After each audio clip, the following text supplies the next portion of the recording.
कोटी नंदुरबार नगरपालिकेत करण्यात येणाऱ्या किती थकबाकीदारांवर जप्तीची कारवाई करण्यात आली किंवा करण्यात आलेले काय कशी प्रक्रिया राबवण्यात यावर्षी नंदुरबार नगरच्या जे आमचे नगरपालिकेचे शॉपिंग होते ते 21 गाड्या आम्ही सील केले. त्याच्यापैकी 9 लोकांनी पूर्ण रक्कम दंडासकट भरली असून गाड्यांचा ताबा घेतलाय आणि उर्वरित नागरिकांनी आपल्याला कर भरण्यासाठी प्रतिसाद दिलाय. कदाचित आज उद्या ते करतील. जे कर भरला जाणार नाही त्या गाड्यांचा लिलाव आम्ही करणार आहोत. खाजगी 6 गाड्या आम्ही सील केलेल्या आहेत आणि तेथील त्या गाडेधारकांनी पण प्रतिसाद दिलेला आहे की आम्ही लवकरच लवकर कर भरतो. या व्यतिरिक्त पाणीपट्टी आणि घरपट्टी थकीत पोटी 50च्या वर नळ कनेक्शन आम्ही तोडलेले आहेत आणि त्याच्यापैकी साधारणतः 50% नागरिकांनीही परत आपली दंडासकट रक्कम भरणा करून आपल्याकडनं ते नळ कनेक्शन पूर्ववत चालू करून देण्यात आलेत. सर, सर्वात महत्त्वाचा विषय, नंदुरबार शहरामध्ये असलेल्या नगरपालिका हद्दीतील काही प्रमुख प्रशासकीय कार्यालयांवर देखील मोठी थकबाकी होती. त्याच्यामध्ये काही झालेलं आहे वसुली? नंदुरबार नगरपालिकेची शहरातील अनेक प्रशासकीय कार्यालयांकडे साधारणतः 3 कोटीच्या वर रक्कम थकबाकी आहे. त्या व्यतिरिक्त पाणीपट्टीची पण मोठी थकबाकी आहे. अनेक शासकीय कार्यालयांशी आम्ही वर्षभर संपर्क साधला. ज्या शासकीय कार्यालयांची याची नियोजनात मंजूर झालेली होती त्यांनी आपल्याला धनादेश दिलेले आहेत. काहींची प्रगतीपथावर आहे किंवा काही कार्यालय भरू शकणार नाही अशी वस्तुस्थिती आहे. पण अनेक कार्यालय आज आम्हाला धनादेश किंवा RTGS द्वारे भरणा करत आहे. नंदुरबार नगर परिषदेमार्फत कर वसुलीची मोहीम सुरू आहे. या सन 2025, 26, 27, 27 किती थकबाकी मालमत्ता बाकी आहे आणि किती वसुली झालेली आहे का?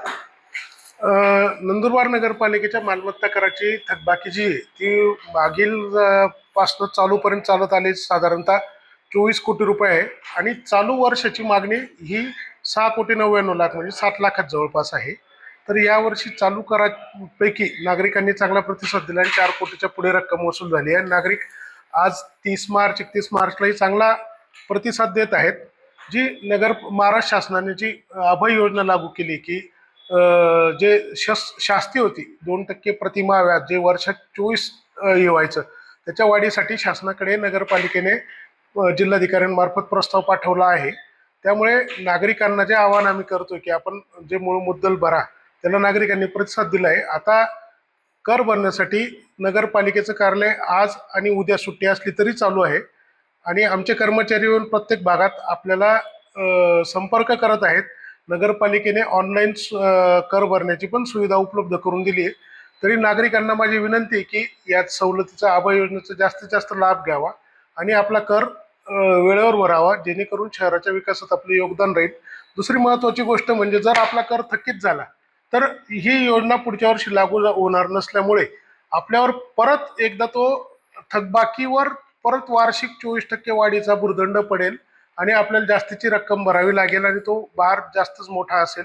त्यामुळे नंदुरबार नगरीच्या नागरिकांना करदात्यांना माझी विनंती आहे की कृपया आज आणि उद्या कार्यालय चालू असल्यामुळे आपल्याला जे माध्यम शक्य प्रत्यक्ष RTGS ऑनलाईन QR कोडने किंवा कार्यालयात येऊन किंवा आमच्या कर्मचाऱ्यांना प्रत्यक्ष भेटून आपला कर भरावा. पाणीपट्टी आणि मालमत्ता कर भरावी विनंती.